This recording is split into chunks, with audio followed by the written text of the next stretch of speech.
Your Majesty, there is a scout at the door that wishes for an audience. A scout, you say? Very well. Allow her to approach. Very well, I shall fetch her. What'd she say? The Queen will see her now. Thank goodness. Yes. Just remember to keep your wings folded behind you. And don't get too close. If you displease her in any way, the Queen will most likely have you taken out and stung. I'll remember.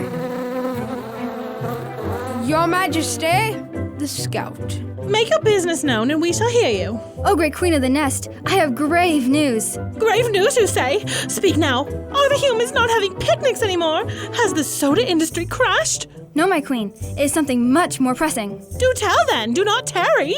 I have seen with my compound eyes a grave threat to our nest. A human child stands not 6 feet away from this very spot. Is that all? Are they advancing upon us? Not that I could see, but their proximity alone warrants action. But is not our nest well hidden? I'll bet this child doesn't even know we are here. This has never been a consideration for our kind before, Master Drone. Action is required. How many of the swarm do you suppose will be needed? With your permission, Your Highness, I wish to go alone. Alone? But a human is more than a match for you.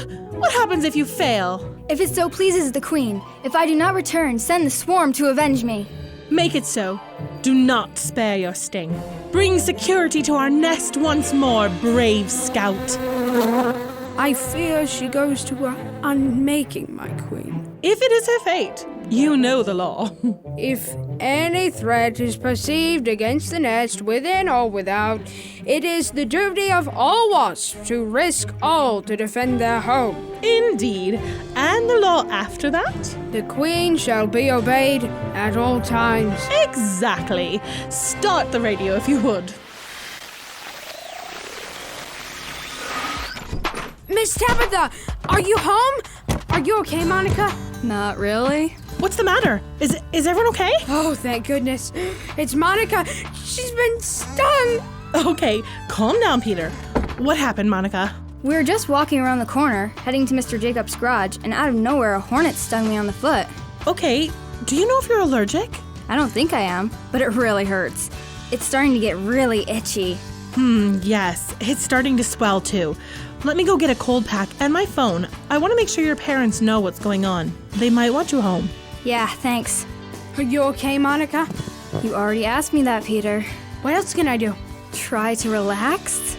Okay, relax. Right. Peter, Yeah. could you relax a little quieter, please? Like how? I don't know. I think that's one of Mr. Jacobs' portable radios over there. Maybe we could listen to it? Okay, just be sure to tell me if there's anything else I can do. Trust me, I will. All right. Okay then.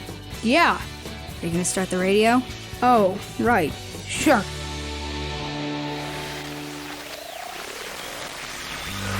How's that ice water on your foot, Monica? It's cold. Yeah, I know, but it will keep the swelling down. At least it should help anyways. Is she going to be all right, Miss Tabitha? I'm sure she'll be fine, Peter. Monica's parents told me she's not allergic and that I can give her something to help with the swelling and the pain if she wants. Can I ask you something, Miss Tabitha? Sure. What's up? How can one tiny wasp sting make Monica's foot get that big? Yeah, I mean, I know they have poison stingers and everything, but this is way more poison than I thought they could have inside them. Well, you're right. They do have venom in their stingers, but the swelling in your foot isn't the venom. It's actually water from your body rushing in trying to make things better. Wait, so the swelling is her body trying to help? How does that work? Well, I'm not exactly a doctor, but from what I understand, the body realizes that the venom is a bad thing. So it does what it can to flush the toxins away and to get as many white blood cells to the front line to fight the bad stuff. And my body knows that will work? Our bodies are pretty smart. Obviously, sometimes they need help from doctors and medicine, but God has designed every part of us to do its job and to do it well. And when things go wrong, our bodies make sure to tell us. Tell us? The body uses all kinds of senses to tell us something is wrong. Pain, upset stomachs, dizziness, and itchiness are all ways the body tells us that something isn't right. Well, it's working. What's more, the body works hard to fix the things that are wrong as well. It's like the Bible says, God has made us in amazing ways, and because we belong to Him, we need to be careful to keep our bodies healthy and fit to do His good work here on earth. That's a lot to think about. Yeah, where does the Bible say those things? I need to look those up. I'll grab a Bible. We can look them up together. And I guess I'll listen to the radio.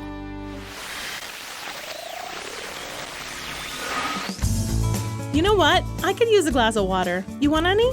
That sounds great, Miss Tabitha. Thanks. Peter, any for you? No thanks. All right, I'll be right back. So, what kinds of Bible verses have you guys been reading, Monica? Well, we started by looking at Psalm 139. It's about how God knows about us, and how He makes each of us inside our moms, and He sees everything about us. It's pretty cool how even when we're little specks without fingers or legs in there, God is watching and helping us grow. That's cool, but kind of weird. I guess it is a little. But where it gets really weird is this next part, in 1 Corinthians 6. It says in these verses that our bodies are temples. They're temples? Like those old broken down things in Greece or something? I guess. I'm sure they weren't broken down way back when the Bible was written, but we aren't buildings at all. So what it's talking about, I don't know. Yeah, we'd better ask Miss Tabitha about that. Ask me about what? This Bible verse you had me look up. It talks about our bodies being temples and stuff. What's that about? Yeah, we aren't ancient stone buildings. We're, people. Yes. Well, you have a point. But the book of 1 Corinthians was written, it turns out, to people who lived in the ancient city of Corinth. This city had a lot of actual temples, where the people there said that their gods lived. What Paul is saying is that when we believe that Jesus is the true God, He sends His Spirit to live in us, like a kind of temple. Oh, so Paul was just talking about it in the way that everyone could understand. Right. Another thing Paul was saying in these verses was that because God's Spirit is inside us, it means that we are not the owners of our bodies, so we need to take care of them. Like not getting stung by bees? Well, we definitely don't want to do that. But this part of the Bible was talking about using our bodies to do wrong things. Sometimes there are things we can do that feel good, but in the end aren't good for us at all. Like it says a little earlier in the chapter, God gives us the freedom to make choices, but not all choices are good for us. So it's more than being healthy. It's being holy, too. Holy? We learned about that a while ago. It means we only do things for God. Sounds like you got the idea. Yeah, well, speaking of being healthy and all that, I think I'm gonna go home now so Mom and Dad can help me with this bee sting. Can you help me walk over there, Peter? Sure, what do you need? Actually, why don't I drive you over there? It would be a little easier. That does sound like a better idea. Okay, if you don't mind. Not at all. While I pull my car around, could you turn off the radio for me, Peter? Oh yeah, sure.